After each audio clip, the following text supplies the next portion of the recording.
Welcome back to another edition of Bandit Blasts. I'm Jake Levy here at Modern Woodmen Park as the countdown towards opening day dips inside 2 weeks. The excitement is growing as we barrel towards April 9th at 1:15 when you can catch your first glimpse of the 2016 River Bandits. To find out more about opening day and every home game this coming season, check out one of our pocket schedules, which is out now in the local Quad Cities area. So when you're out running your errands, grab one. And if for whatever reason you can't find one, we have plenty of extras here at Modern Woodmen Park. So stop on by, grab a pocket schedule, and find out when you can see us this year. Last Sunday was the first day of spring, and you know what that means. It's officially baseball season. And while the Astros are down in Florida getting their spring training in, Modern Woodmen Park is going through a little spring training of its own. Taylor Smith joins us now to tell us more. Yes, Jake, the River Bandits aren't here just yet. We're still 15 days away from their home opener, but the St. Ambrose University baseball season is well underway. The Bees open their season on the road, playing their first 19 games away from Modern Woodmen Park. However, St. Ambrose finally returned home last Sunday and beat Robert Morris University, Illinois, 8-7. The Bees took the field again on Tuesday, splitting a doubleheader against Purdue University Calumet. You can catch St. Ambrose baseball 7 more times here at Modern Woodmen Park before their season comes to a close. And with Modern Woodmen Park buzzing again, the field is primed and ready for the River Bandits to start. But what about the players themselves? Let's go to Jake for a spring training update.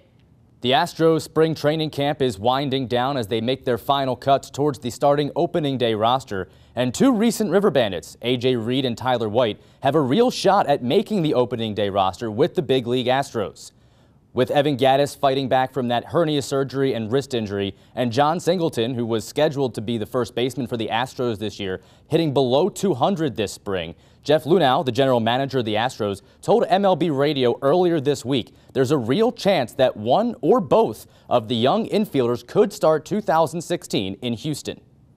Coming into Wednesday, there are just 12 exhibition games remaining for the Astros before the season begins in April. Here's a look at how some of the recent River Bandits, including Reed and White, have fared in Major League spring training this month. Obviously, you get a look at 2015 American League Rookie of the Year, Carlos Correa, a .414 batting average, 7 runs batted in, 3 home runs. He's been doing what he did all of last year and continues to impress at just 21 years old. Then there are the 2 who are battling for that first base job and possibly a spot on the opening day roster. Reed, with 19 games, falling off a bit as of late, down to just .222, but he does have a home run and 5 runs batted in. Meanwhile, Tyler White continuing to separate himself as the front runner for that first base job for the Astros this year. 16 games got that average up to .371, and he's driven in 9 runs as well. That's even more than Correa this spring. Derek Fisher and Alex Bregman, a couple of guys who were in the Quad Cities just last year. Fisher had just 1 hit, but it was a solo home run, and Bregman, who's shown a ton of promise, though just went 1 of 16 before being designated for reassignment. Luhnow also said the Astros may carry 12 pitchers this summer, giving some young prospects a chance to crack Major League mounds. The Astros acquired Ken Giles from the Phillies during the winter meetings in a blockbuster trade that was supposed to set up a closer battle with the incumbent Luke Gregerson.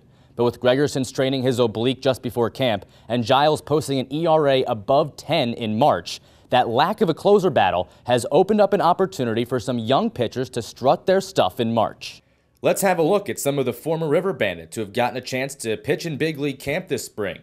A couple of guys who were on the mound at Modern Woodmen Park just last year, Joe Musgrove and David Paulino, each getting a chance to pitch briefly in big league camp with the Astros this year. You see Musgrove striking out 4 in 4 innings of work. John Del Gustave from back in 2014 has 3 saves in as many opportunities while striking out 9 hitters in 6 1/3 innings of work. Giles, who? Juan Minaya in 2 games, couple of innings, couple of saves, couple of strikeouts, has not given up a run. And then Chris Davinsky, who was here in 2013 in 6 innings, giving up just 1 earned run while striking out 8. The River Bandits have been fortunate to have so many potential Astros stars come through the Quad Cities in recent years. One who was of recent memory and made a big name for himself last year with the big league club, Lance McCullers, will start the 2016 season on the disabled list. The Astros conducted an MRI on McCullers' throwing shoulder, and while it did come back completely clean, they want to be as cautious as possible with their star 22-year-old. In his stead, Chris Stavensky has a good shot at making the big league roster for opening day, so we'll certainly keep an eye out for that as the Astros make their final cuts heading towards April.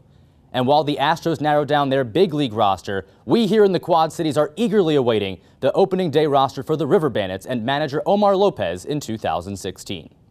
Just the talk of spring training gets me excited for the 2016 River Bandits season, and I know you must feel the same way. The River Bandits open their season on the road in Cedar Rapids on April 7th. You can listen live on 1170 AM KBOB in the Quad Cities, on riverbandits.com, or on the TuneIn app. The River Bandits home opener is Saturday, April 9th at 1:15 p.m. Gates open at 12:15. You won't want to miss opening day or any day here at modern Woodmen Park this season, so log on to riverbandits.com to purchase your tickets today. As always, you can stay up to date with all things River Bandits by following us on Twitter and Instagram, liking us on Facebook, and friending us on Snapchat. Well, that about wraps up the Bandit Blast for this week. Thanks for tuning in.